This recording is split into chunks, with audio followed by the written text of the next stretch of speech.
एक नियम बता रहा हूं कि भगवान शिव को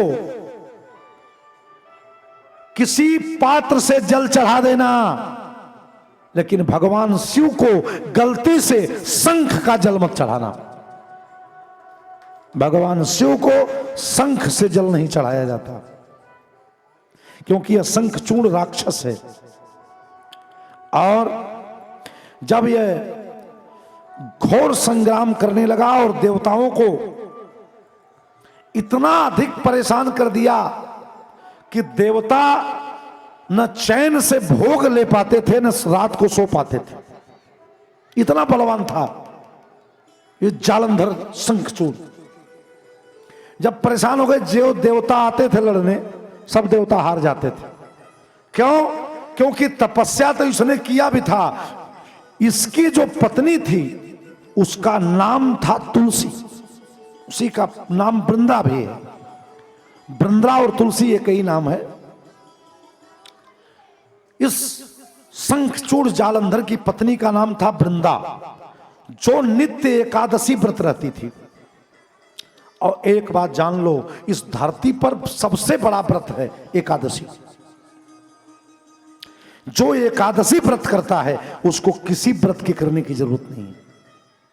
और मैं आपको बताऊं, एकादशी में इतना सामर्थ्य है कि एकादशी अगर कोई व्रत हो और अपने 11 एकादशी का पुण्य अगर किसी भी व्यक्ति का स्वास्थ्य खराब हो और कोई ऐसा हो जो नियम से एकादशी करता हो, 11 एकादशी का फल यदि हाथ में जल लेके वो ये संकल्प करके दे दे कि मैं अपनी 11 एकादशी की जो तपस्या है इसको प्रदान कर रहा हूं, तो आप चमत्कार देखेंगे। ये परीक्षित किया हुआ प्रयोग है। जहां दवा नहीं काम करती वहां दुआ काम करने लगती। ये नियम है। एकादशी व्रत करती थी वृंदा तुलसी,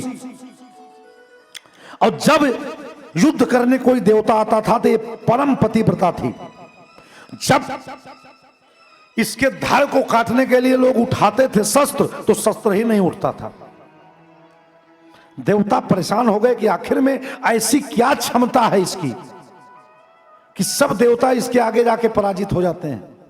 तब देवताओं ने ध्यान लगा के देखा तो उसने कहा कि यह पाप भले कर रहा है, लेकिन इसका एक पलड़ा बहुत भारी है। इसीलिए हमारे यहां जो पत्नी है, इसीलिए इसको धर्म पत्नी कहते हैं प्यारे। यह वह पत्नी है जो माता सावित्री, बट सावित्री का व्रत आता है। हमारे यहां का जो कल्चर है ना, वो अद्भुत है भारत का।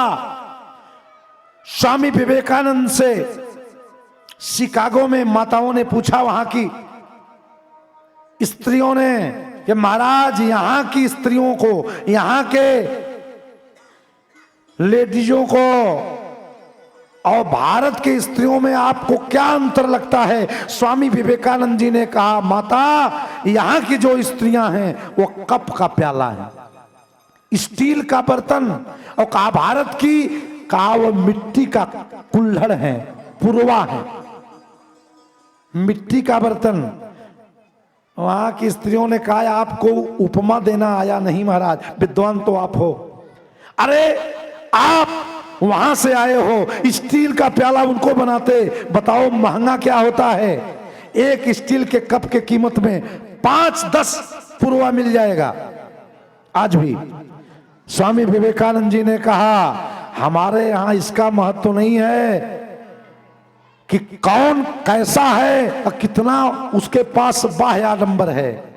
एक बात नोट करना, कीमत की दृष्टि से स्टील का प्याला भले महंगा हो, लेकिन स्टील का प्याला बार बार धुल करके कई पुरुषों के होठ से लगता है, कई लोग उसमें पीते हैं। लेकिन याद रखना, 1 रुपए का 50 पैसे का कुल्हड़ एक बार जिसके होठ से लग जाता है, फेंक दिया जाता है, टूट जाता है, उसका प्रयोग दोबारा नहीं होता। हमारे भारत की माताएं एक बार जिस पुरुष के हाथ को पकड़ती हैं वो 7 जन्म का रिश्ता होता है, वहां परिवर्तन नहीं होता, डाइवोर्स नहीं होता।